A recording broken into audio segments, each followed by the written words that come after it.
ये मैं प्रोफेसर अजय के पास आती हूँ। अजय जी, आप इस स्टोरी को कैसे देखते हैं कि आरएसएस $3,30,000 खर्च करता है लॉबिंग के लिए, पैरवी करने के लिए, ताकि जो अमेरिकी सेनेट है और जो हाउस ऑफ रिप्रेजेंटेटिव्स के बीच में उनकी बात लोग सुने, यानी कि डोनाल्ड ट्रंप उनकी बात सुने, इसको लेकर खर्च करता है। एक ऐसी फर्म को हायर करता है जिसका लिंक पाकिस्तान से है, यानी कि पाकिस्तान के लिए भी वो लॉबिंग कर रहा है। अब राष्ट्रवाद के एजेंडे का क्या हो गया? तुरंत पाकिस्तान से लिंक करने लगते हैं ऑपोजिशन को। अब यहां तो आज आरएसएस उसी फर्म के साथ लॉबिंग कर रहा है जिससे पाकिस्तान कर रहा है।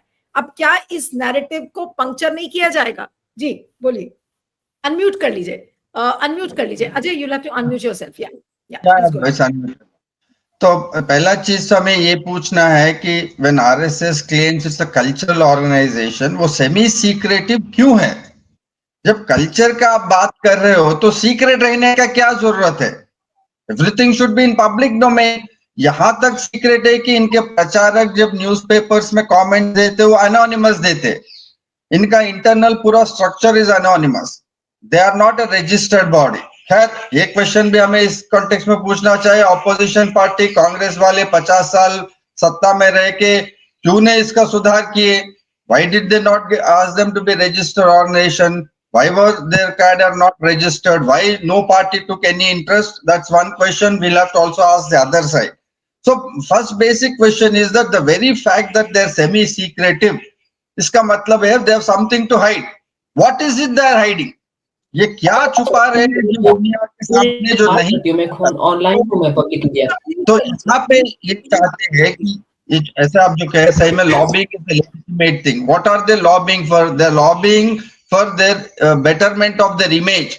दे saying the Hindu fascist image सुधारना है और हमें बेहतर इमेज बनाना है। तो बेहतर इमेज क्या बनाएंगे आप? What is your alternate image? आपका काम तो वही है इंडिया में, वही राइटिंग का काम है, involvement in violence, multiple shadow armies that you have. How are you going to no better your image? वो दूसरा प्रश्न है। तीसरा, I think the immediate context seems to be the collapse relation with mister Modi and Trump. That जो backdoor channel खोलने थे, ये मोदी जी का ही मुझे लग रहा है इनिशिएटिव है, ना आरएसएस का नहीं है। Modi Trump relations completely collapse, there is no dialogue possible. Trump is acting clever by half over mister Modi ji. वो इधर मोदी जी झूठ बोलते तो हमें आदत हो गया, हम अब पहली बार देख रहे हैं उनसे बड़ा झूठ ट्रम्प बोल रहे। कभी बोलते मेरा फोन कॉल हो गया, कभी बोलते रशियन ऑयल को हो गया, कभी बोलते मैंने ही वॉर रुकवा दिए। अब इसमें कौन झूठ बोल रहा कौन? मोदी जी जो थे उनका विश्व रूप ट्रम्प जी है, वो इससे बड़े झूठ बोलते हैं वो। तो इनका पहली बार ऐसे इंसान से पलना पड़ा, इनको पता नहीं कैसे डील करे, बिकॉज ये काम ट्रम्प का काम सारा जो है यहाँ पे आरएसएस वाले करते। आरएसएस से बड़ा बंदा पहली बार इनका मुकाबला मिला यूएस में, अब इनको पता नहीं how to deal with him. Modi is also failed. So I think this is a backdoor channel the government has opened through RSS to lobby with Mr. Trump for a better negotiation, for some dialogue channel to be opened, because the trend looks that Trump is going all out against Mr. Modi. अब इसके बारे में भी बहुत सारे rumours है कि why is Trump so against suddenly? तो लास्ट 5 साल पहले तो अब की बार ट्रम्प सरकार मैं तू टर्म पे है, मैं उनको तो दोस्त मानता हूं, उससे यहाँ पे तक आ गया। तो इसको इमीडिएट कॉन्टेक्स्ट में मुझे लॉबिंग का ही लग रहा है कि बैकडोर चैनल एक ओपन कर रहे कुछ नेगोशिएशंस के लिए, कुछ टर्म्स एंड कंडीशंस के लिए। उसमें हो सकता है कॉर्पोरेट कैपिटल का इन्वॉल्वमेंट हो, उसका हमारा खुलासा नहीं है, बट इमीडिएट कॉन्टेक्स्ट ये है। और लॉन्ग टर्म जो लॉबिंग लेजिटिमेट है ये है कि they want to better their international image, but can you better your international image by being semi secretive? तो ये दोनों तो साथ जाएंगे नहीं, आपको पहले ट्रांसपेरेंट बनना पड़ेगा फिर। लेकिन यहाँ का जो इनका चाणक्य नीति है कि यही जो है इंटरनेशनल स्केल पे अब ये आसमाना चाहते हैं, देखना चाहते हैं। क्या इनको पता नहीं था कि भाई जिस लॉ फर्म के साथ इन्होंने कॉन्ट्रैक्ट साइन किया या ब्रोकरेज दिया, वो तो बकायदा अपनी फाइलिंग वगैरह करेगा? क्या आरएसएस के लोग इतने अनभिज्ञ थे, इतने इग्नोरेंट थे, उनको ये बातें नहीं पता थी कि ये कभी न कभी तो पता चलेगा, और अगर पता चलेगा तो इस तरीके का बवाल मचेगा? आज सियासी विवाद तो इसीलिए खड़ा हुआ ना कि उन फेडरल फाइलिंग्स के जरिए हमें पता चला कि आरएसएस ने $330,000 स्क्वायर पैटर्न बॉक्स को दिया है, जो कंपनी है यूएस लॉ फर्म की।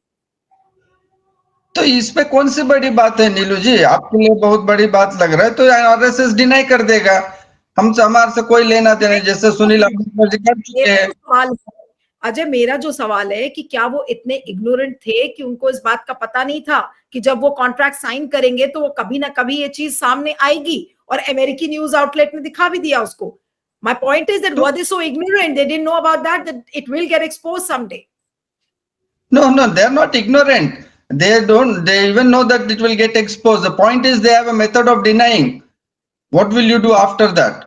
When an organization has a premeditated method of telling concerted lies, आप ये सब सवाल तो फिर बेकार हो जाते हैं ना कि एक्सपोज हो गए नहीं, क्या वो डर नहीं लगता, क्या वो करने, वो तो डिनाई कर देंगे, फिर आगे करते जाएंगे उसी काम को, फिर डिनाई करेंगे, फिर आगे करते जाएंगे, हम तो ऐसा बहस करेंगे. तो दिस इज अ प्रीमेडिटेटेड स्ट्रैटेजी, इसमें कुछ नया नहीं है. उनको ये नहीं मालूम नहीं कि इसीलिए वो ऑर्गेनाइजेशन भी एक सूडो ऑर्गेनाइजेशन के नाम पे लॉबिंग कर रहे हैं. वो आरएसएस खुद थोड़ी लॉबिंग कर रहे हैं, वो कोई और सूडो नाम ऑर्गेनाइजेशन फ्लोट करके उसके through they are lobbying there.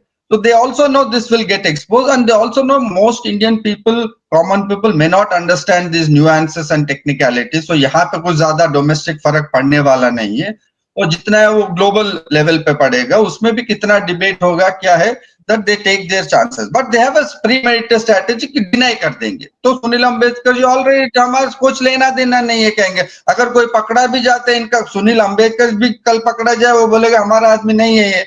आपको क्या सबूत है कि सुनील अम्बेडकर आरएसएस का बंदा है? इसमें तो कोई है ही नहीं. वो बोले हमारे साथ ही नहीं, वो खुद अपना कुछ बोलता था, हमारे से क्या लेना देना है. तो आप क्या करो फिर, हमारा टीवी चैनल पे आप फिर डिबेट लगाओगे, कैप्शन लगा के, क्या सुनील अम्बेडकर आरएसएस नहीं थे? हम सब चिल्लाएंगे थे. वो कहेंगे नहीं, कहाँ पे? तो ये तो चलता रहे, विशियस साइकिल में, और ऑल पार्ट ऑफ.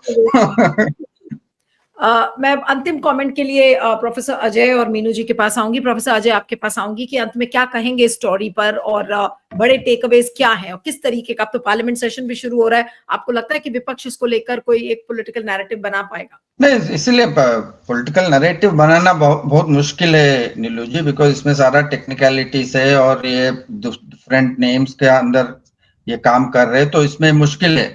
लेकिन इसका ये हमें समझना है कि ऐसा मेथड जो ऑलरेडी इलेक्ट्रल बॉन्ड्स के थ्रू ऑलरेडी एक्सपेरिमेंट हो चुका है इंडिया में. Benami transactions have already been legitimised in Indian context itself. What was considered corruption has already been legitimized. तो इसके ऊपर मुझे नहीं लग रहा है कुछ नया चीज है. लेकिन अहम बात यह है, जब आरएसएस प्रमुख मोहन भागवत से पूछा गया कि भाई आप क्यों रजिस्टर्ड ऑर्गेनाइजेशन नहीं हो, उनका बड़ा दिलचस्प जवाब था कि हिंदू धर्म क्या कहीं पे रजिस्टर हो सकता है? भाई फिर हम सब भी तो हिंदू है, हमसे क्यों टैक्स ले रहे हो? हम भी उठ के, हमारा भी कोई रजिस्ट्रेशन नहीं होना चाहिए. लोगों से कागज क्यों मान रहे हो? वही मोहन भागवत जी करते, जो इंडिया में, भारत में वो सब हिंदू है, तो उनसे क्यों कागज मांग रहे हो? वो भी तो रजिस्ट्रेशन नहीं होना चाहिए.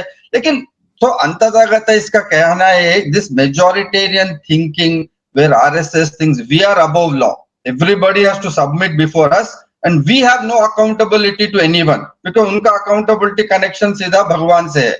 तो ये जो मेजॉरिटेरियन सोच का ही ये जो है रिपल इफेक्ट बनता जा रहा है कि हर चीज में उनका सोच नेचुरली वही रहता है कि law does not apply to us, हम ओपेक रहेंगे, हम नॉन ट्रांसपेरेंट रहेंगे, लेकिन लोग पूरा ट्रांसपेरेंट होना चाहिए, आधार कार्ड देना चाहिए, कागज सबमिट करना चाहिए, और जिसके पास कागज हो उसको हम इलीगल भी करार करते अगर हमें वोट नहीं दे रहा. So this, I think, this majoritarian thinking is at the heart of this workings, and वही majoritarian thinking का जो नतीजा आज है कि ग्लोबली इंडिया का छवि जो बन चुका है कि हिंदू सुपरमैसिस्ट इमेज, जो सारे नेबरिंग कंट्रीज के साथ हमारा रिश्ते खराब हो चुके हैं.